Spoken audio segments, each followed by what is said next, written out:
Buenas noches. ¿Para qué? Así se llama este estudio. ¿Para qué? Génesis 14, 18. Buenos días, tardes, noches, según la hora que usted entre en contacto con este estudio, sea escrito o grabado a voz o video. Dios nuestro Señor, que llena la plenitud de los cielos y la eternidad misma, le llene a usted de bendiciones por el puro hecho de poner atención a este estudio, que no es para quitarle su valioso tiempo, sino para darle a usted el tiempo y la oportunidad de entender de Dios lo que no entiende. Los ¿para qué? Toda nuestra vida está llena de ¿para qué? ¿Para qué esto o para qué aquello? Y quiero que usted sepa que Dios hizo todo con una razón de ¿para qué? Él no hizo nada al azar, ni hizo nada por ocurrencia, porque ahí se va. Él sabe exactamente lo que hace, conoce el motivo de cada cosa hecha o creada. Nuestro Dios no experimenta con nada, como algunos creen, diciendo, ¿entonces el diablo se le salió de las manos? No, no se le salió de las manos. Dios lo creó para ese motivo, para que fuera uno que trajera el mal a la creación. De otra manera, Él no podría ser salvador de nada. Ni existirían los héroes, ni la vida como la conocemos hoy. Tampoco conoceríamos la gracia ni el agradecimiento. Él solo sería Dios, no sería Padre, ni sanador. Él conoce el fin de todo, porque Él es desde antes del principio. Y para un principio, Él, siendo un Espíritu Santo y eterno, no tenía un cuerpo ni había creado nada. En suma, Él no era creador de nada aún. Trate de entender desde ese punto.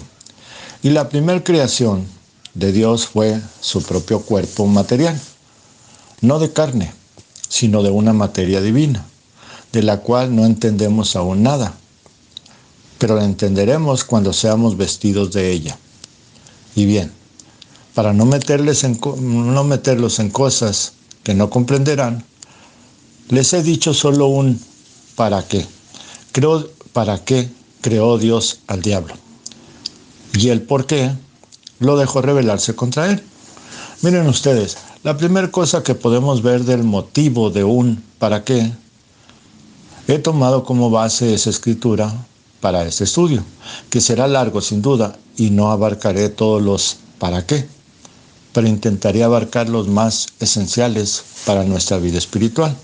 Bien, comencemos por leer el libro de Génesis, el capítulo 1, versos del 14 al 18, y dice así, palabra de nuestro Señor. Dijo luego Dios, haya lumbreras en la expansión de los cielos para separar el día y la noche, y sirvan de señales para las estaciones, para días y años, y sean por lumbreras en la expansión de los cielos para alumbrar sobre la tierra, y fue así. E hizo Dios las dos grandes lumbreras, la lumbrera mayor para que señoreara en el día y la lumbrera menor para que señoreara en la noche. Hizo también las estrellas y las puso Dios en la expansión de los cielos, para alumbrar sobre la tierra y para señorear en el día y en la noche, y para separar la luz de las tinieblas. Y vio Dios que era bueno. Amén. Como puede ver aquí o escuchar, dice que Dios creó las lumbreras en la expansión de los cielos y ahí Dios estaba creando el tiempo, los días y años, tiempos, y para que fueran luces que alumbraran sobre la tierra. E hizo Dios las dos grandes lumbreras, la mayor para el día, la menor para la noche, y las estrellas en los cielos para separar la luz de las tinieblas. En nada hay falla, al menos yo no veo falla en nada de eso. Alguien pudiera decir, pero hay estrellas en el universo que no vemos. Correcto. Pero allá donde están, separan la luz de las tinieblas. ¿Cierto? Ve, no hay falla. No la hay. Vamos a ver otro. ¿Para qué? Ahora leemos Génesis capítulo 2, versos 5 al 8. Y dice allí, y toda planta del campo antes que fuera en la tierra, y toda hierba del campo antes de que naciese, porque Jehová Dios aún no había hecho llover sobre la tierra, ni había hombre para que labrara la tierra. sino que subía de la tierra un vapor el cual regaba la faz de la tierra. Entonces Jehová Dios formó al hombre del polvo de la tierra y sopló en su nariz aliento de vida, y fue el hombre un ser viviente. Y Jehová Dios plantó un huerto en Edén, al oriente, y puso allí al hombre que había formado. Amén. Aquí, por ejemplo, vemos para qué Dios formó al hombre del polvo de la tierra. Dice claramente ahí, no había hombre que labrara la tierra. Ve, por eso Dios hizo un huerto o plantó un huerto en Edén al oriente y puso ahí al hombre. ¿Para qué? Pues para que labrara la tierra. Y dice que fue porque no había hombre que labrara la tierra. ¿Ven? Pero alguien dirá aquí, la historia dice que el Homo sapiens o Neandertal y tal otro de las tribus nómadas existieron desde hace 10,000 años. Sí, yo no dudo mucho de la historia porque además eso se puede probar científicamente. Sí existieron, pero no labraban la tierra. La misma historia dice que no labraban la tierra, dice que eran nómadas. Así que se comían lo que había aquí y luego se acababa y se mudaban a otra parte y así. Ellos no sembraban nada, no labraban la tierra. Así que mucho menos lo harían los primeros hombres creados juntos con las bestias, o sea, los hombres bestia de estos que estamos hablando. Así que tampoco hay falla allí. ¿Ve? Dios no falla en lo que dice. Y en Génesis capítulo 6, 19 dice, y de todo lo que vive, de toda carne, 2 de cada especie, de toda carne, 2 de cada especie meterás en el arca para que tengan vida contigo, macho y hembra serán. Esto le dijo Dios a Noé. Como ven, en esta parte Dios mismo nos dice para qué es lo que Él hace o pide que se haga. Por ejemplo, allí dice para que tengan vida contigo. ¿Ven? Porque además de eso se puede probar cierto que sí existieron las tribus esas nómadas. Entonces, pero no sembraban la tierra, mucho menos lo harían los primeros hombres criados junto con las bestias, o sea, los hombres bestias. Así tampoco hay falla allí, ¿ve? Dios no falla en lo que dice. Y Génesis 6, 19 dice, y todo lo que vive, de toda carne, de 2 en 2 meterás en el arca para que tengan vida contigo, macho y hembra serán. Como ven, en esta parte Dios mismo nos dice para qué es lo que Él hace o pide que se haga. Pero hay cosas en las que no dice para qué, solo pide que se haga. Y ahí es donde se complica para los religiosos no espirituales sino tradicionales, porque no entienden para qué las cosas, porque Dios no declaró para qué se haría tal o cual cosa. ¿Ve? Entonces se requiere que sea revelado por el Espíritu de Dios a nuestro espíritu. No es cosa de hacer conjeturas o imaginar o de estar adivinando si es tal o cual cosa. Hay que saberlo de cierto para hacerlo, como Dios quiere y agradar al Padre de las luces, nuestro Dios. Ahora estudiemos esto que dice Job en el libro de Job, capítulo 6, verso 11. Dice, ¿cuál es mi fuerza para esperar aún? ¿Y cuál mi fin para que tenga aún paciencia? Si ustedes notan, aquí hay una pregunta que hace Job, porque no hay una respuesta antes de esa pregunta. Si ya no tengo fuerzas, ¿para qué esperar? ¿Y hasta dónde o qué pasará para tener paciencia? No es fácil la respuesta. Sin embargo, Dios se la da antes de aparecerle y hablar con él. ¿Ve? Dios le hace considerar al árbol que cae, pero aún caído retoña y vuelve a la vida.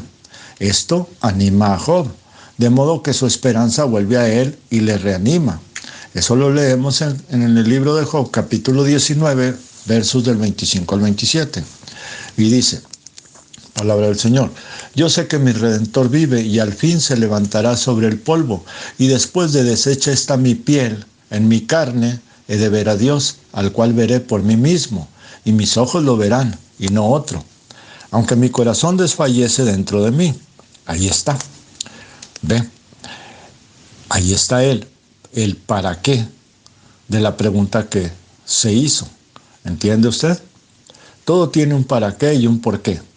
todo el problema está en dejar que Dios nos dé las respuestas o preguntar a quien sabe de cierto y puede probar lo que dice, no con un solo verso o una referencia, sino con varias y aún referencias en lo natural, pues lo natural es tipo de lo espiritual.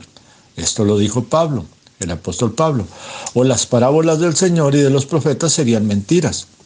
Piénselo bien y vea, ¿a quién debe creer y a quién no? Porque hay tanto charlatán ungido, tanto dentro como fuera de las religiones organizadas. Bueno, dejemos eso. El que será engañado lo será porque Dios así lo dispuso. Pues dice en Daniel, capítulo 12, los entendidos entenderán. Bien, en el libro 2 de Samuel, capítulo 16, 5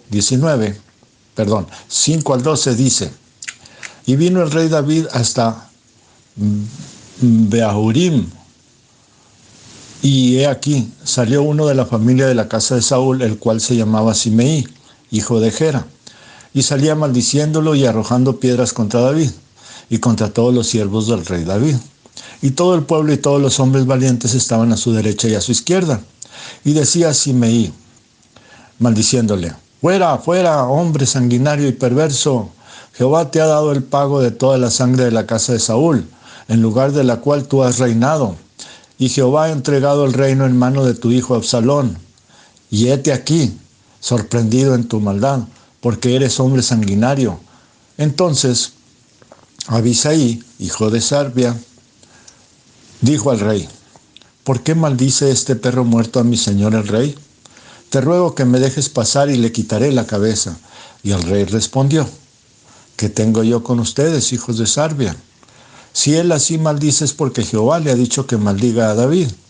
¿Quién pues le dirá, por qué haces así?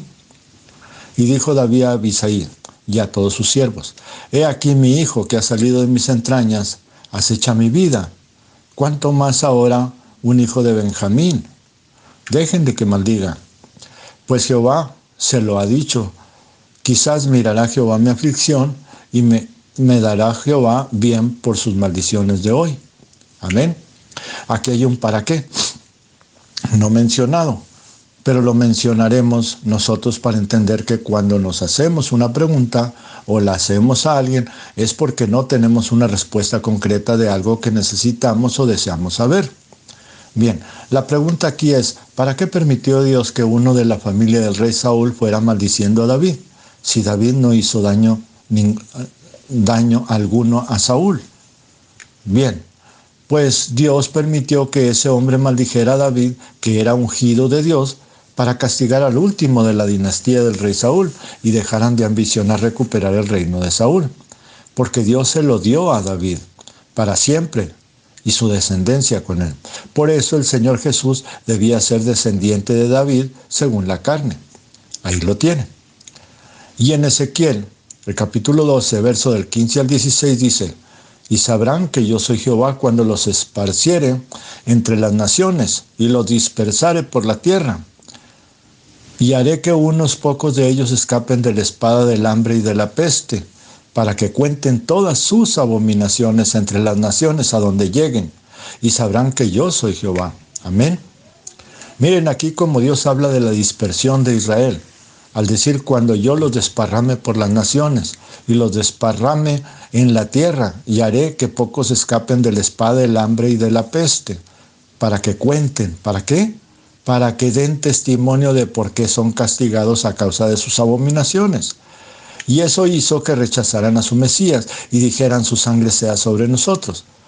Y llegara el exterminio de Israel por el odio de Hitler a ellos.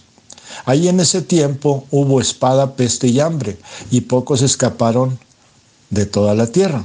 Antes de eso, habían sido deportados a varias naciones, pero nunca por toda la tierra, hasta ese entonces. Y era para que dieran testimonio del castigo de Dios para ellos, y lo dijeran a las naciones que hacen abominaciones. Y eso hará el Señor con las naciones que rechacen a Cristo, que será la mayoría de ellas. ¿Ve? Ahora en Malaquías capítulo 4, versos del 5 al 6 dice, es palabra de Dios, he aquí yo les envío el profeta Elías, antes que venga el día de Jehová grande y terrible. Él hará volver el corazón de los padres hacia los hijos y el corazón de los hijos hacia los padres. No sea que yo venga y hiera la tierra con maldición. Amén. Note usted que aquí dice, he aquí, fíjense en esto. Yo les envío él. No dice a o al profeta. A significa una persona y él no es una persona específica. Pero dice, yo les envío el profeta Elías. Él no es la persona, sino el espíritu de Elías. Luego dice, ¿para qué lo envía? Dios menciona dos tiempos distintos, cosa que muy pocos notan. Porque dice, ¿para qué lo manda? Dice, para volver el corazón de los padres a los hijos. Este tiempo, si lo puede entender, es el de Juan Bautista. Él mismo dice, Dios, yo envío mi mensajero delante de mí. Eso está en Isaías 43:5. Vea, lo que vamos a leer de Isaías 4:3-5 es la ejecución de eso. Pero antes de eso o después de eso dice, yo envío mi mensajero delante de mí. Bien, pero aquí dice, voz que clama en el desierto, preparen el camino a Jehová, enderecen calzada en la soledad a nuestro Dios. Todo valle sea alzado y bájese todo monte y collado, y lo torcido se enderece, y lo áspero se allane, y se manifestará la gloria de Jehová, y toda carne juntamente la verá, porque la boca de Jehová ha hablado. Amén. Ahí tiene usted. Dios mandando al que clame en el desierto. Y el Señor y el profeta Juan el Bautista vino a hacer exactamente lo que Dios dijo que haría, venir a presentarlo a él. He aquí envío mi mensajero delante de mí. ¿Ve? Y aquí dice, y toda carne juntamente la verá. ¿La verá a quién? La promesa de Dios. Toda carne verá a Dios. Y dice, Jehová ha hablado. El profeta Elías es el mensajero de Dios. Y él lo envió en Juan el Bautista para traer la fe de los antiguos a los hijos. La fe de Abraham, de Isaac y de Jacob a los hijos de ellos. Porque aquellos antiguos fueron los padres de la fe, que ahora los fariseos habían torcido y quitado de Israel, y que cambiaron por tradiciones. Así se los dijo Jesús nuestro Señor. Y Juan volvió esa fe de los padres a Israel para preparar la llegada del Mesías prometido. ¿Ve? Ese fue el primer tiempo del espíritu de Elías, en un hombre que no se llamó Elías, sino Juan. Luego dice, y el corazón de los hijos a los padres, es el otro tiempo. Este es el tiempo cuando vino de nuevo un hombre llamado William Marion Branham. ¿Para qué? Para cumplir el segundo tiempo. Volver el corazón de los hijos a los padres. Bien, si nos damos cuenta cuál era el corazón de los padres antiguos, esto era la fe en Dios, una fe verdadera en Dios. Ese era el corazón de los padres. Pues Juan, el Bautista, volvió esa fe de los padres a los hijos, Israel. Ahora era volver la fe de los hijos a los padres. ¿Y cómo se cumple aquí esa parte? Pues sencillo, cuando Israel rechazó al Señor Jesús, rechazaron la fe verdadera. Por eso los apóstoles salieron de Israel y la fe la obtuvimos los gentiles, los que no éramos Israel, los cuales somos hijos de la doctrina de los apóstoles, los padres, los cuales son de Israel.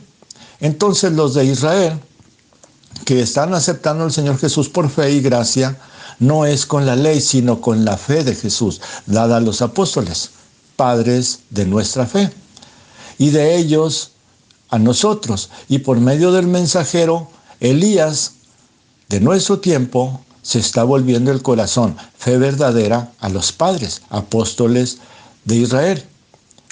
Amén. ¿Entiende? Ahora, yo no sé si haya un tercer tiempo, pero creo que no, para el espíritu de Elías, según Apocalipsis 11. O sea, allí al parecer aparece nuevamente. Pero aquí en Malaquías no dice nada de eso. Pero si hay un tercer tiempo, ya no es para volver corazones a la fe, sino para terminar el tiempo. Y así comience la media semana que le faltó a Israel, ya que el Mesías solo ministró 3 años y medio, media semana, para que se completen las 70 semanas que dijo el profeta Daniel, que estaban determinadas para Israel. Faltan 3 años y medio, que serán solamente para los israelitas, para sacar las primicias, los 144,000 israelitas que no se contaminaron con con mujeres, aunque una mujer representa una iglesia. Por eso dije lo de iglesias en lugar de mujeres. Pero usted, si es espiritual, sabe que las organizaciones religiosas echan fuera al Señor Jesús cuando adquieren nombre propio y se registran o se casan con el gobierno. Entonces ellas hacen como dice el gobierno y no como dice Dios. Ellos obedecen lo que dice su pastor sin importar lo que dice Dios. ¿Ve? Por eso digo, echan fuera de sí a Dios. No digo que no hay gente sincera que busca a Dios de corazón en toda religión cristiana, y de otras, la hay. Pero cuando Dios los llama a salir fuera, les da señales muy claras que deben salirse, porque les deja ver las incongruencias, las fallas doctrinales y cosas que no concuerdan con la Biblia ni con la naturaleza. Pero se quedan ahí por miedo a no encontrar dónde congregarse, como si Dios los fuera a abandonar cuando los excomulgan o echan fuera. Es verdad, les pondrán la familia en contra y los amigos, que ni les hablarán, ni los recibirán en casa, no los visitarán y ni siquiera querrán contestarle un saludo. No se preocupe por eso. Eso no es nuevo, los fariseos hacían eso. La iglesia católica se los copió a los fariseos. Luego lo copiaron otras religiones, pero ninguna tan severas y mezquinas como las de los fariseos, católicos y testigos de Jehová, para hacer esas injusticias. El Señor Jesús advirtió eso, que los religiosos harían así. Y el apóstol Pablo dijo que aún prohibirían hasta casarse, y lo hacen. Las líneas del mensaje hacen lo mismo. Tú abandonas su línea y el pastor prohíbe a los que se congregan que te hablen, alegando mal espíritu, y que no te visiten ni te saluden. ¿Para qué hacen eso? Para obligarte a regresar al corral de los pollitos. Pero tú eres águila. Dios te llamó para volar alto, no para estar en un corralito comiendo gusanitos y comida podrida, donde no hay alimento más que echado a perder o ya viejo, que no alimenta tu vista ni tu fuerza, y menos tu fe, que se va debilitando. Mira, hermano o hermana, ahí llegas, cantas, oras, y como entraste sales, sin nada que alegre tu vivir de verdad. Y te emocionas que te dicen, mira, hermano, usted es un elegido de Dios. Sí, probablemente lo eres, pero los dejaron sordos con su pío, pío, pío.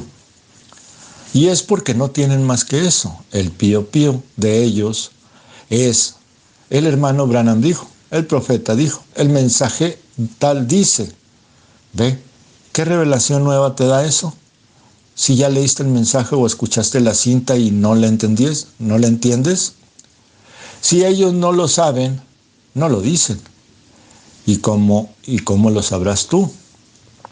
Si solo dicen, hermano Branham dice, pero ese pastor no entiende la profecía dicha, o el mensaje escondido, o lo que Dios dijo al hermano. Hermano Branham era profeta y hablaba como profeta. Un águila es un águila y grita como águila. ¿Entienden? Los pollos no entienden lo que dice un águila, los opilotes menos. Aunque tratan de imitar al águila, ellos no pueden ir tan arriba en las nubes, ni gritar como ellas. Ellos no pueden, son sopilotes, imitadores de águilas, pero son sopilotes. Dios no los hizo águilas, Dios no los envió, ni les habló. Solo son engañadores que imitan todo lo que ven y pueden copiar de lo real.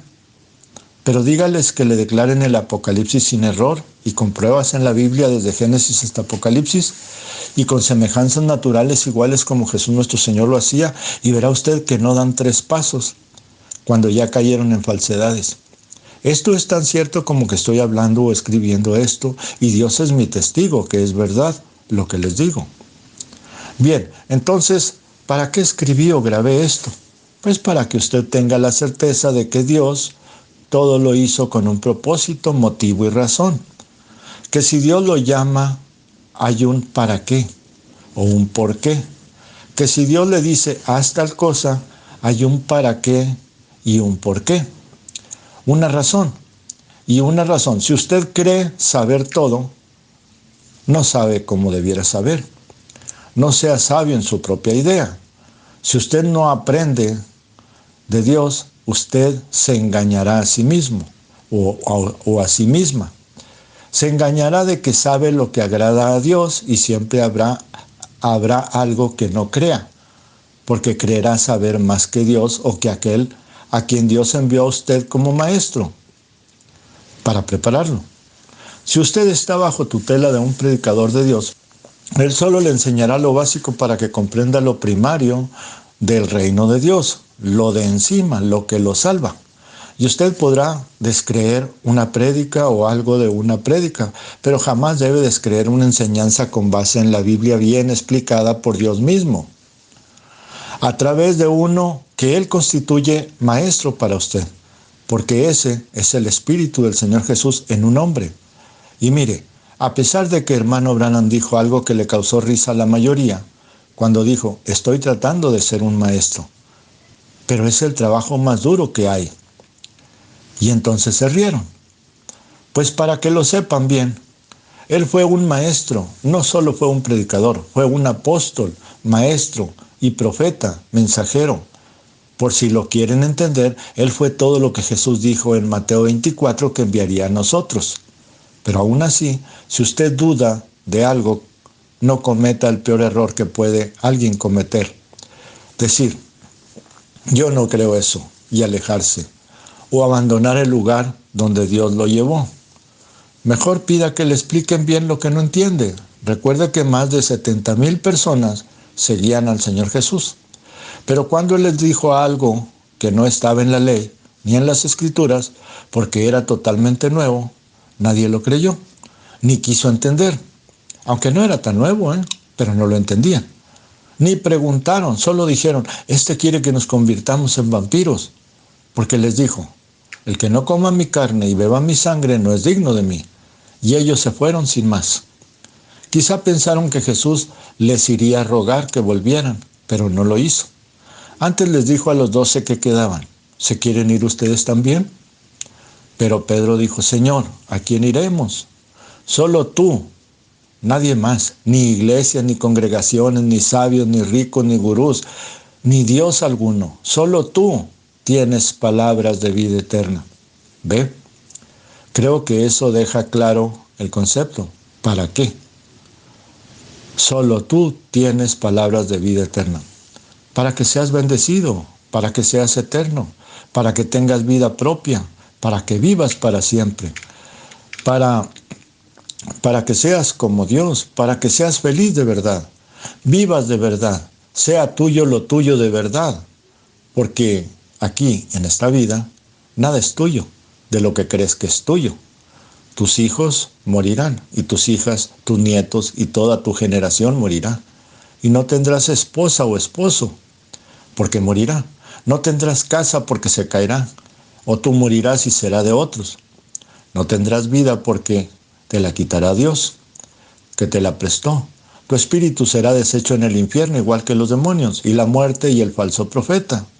Tu ropa se podrirá, o tú morirás y otro la usará, o terminará en el basurero quemada. En eso termina lo que crees que es tuyo. ¿Qué cosa es tuya en esta vida? ¿Qué puedes retener en tu mano que no te sea quitado? Muerto tú, nada es tuyo. Así que nada tienes, como cuando naciste nada tenías. Entonces, ¿para qué viniste al mundo? Este es el último ¿para qué? Que te explico en este estudio. Pues veniste para adquirir tus cosas para siempre, eternamente. Una casa eterna, un cuerpo eterno, una vida eterna, una felicidad eterna, tus cosas eternas, no tus cosas pasajeras. Viniste a conseguir la eternidad en todo, agradando a Dios en todo y creyendo en Él en todo, obedeciéndole en todo, Aun cuando no le ves, le oyes. Si tienes oídos que quieran oír para saber la voluntad del que todo lo da. No por un momento, sino eternamente.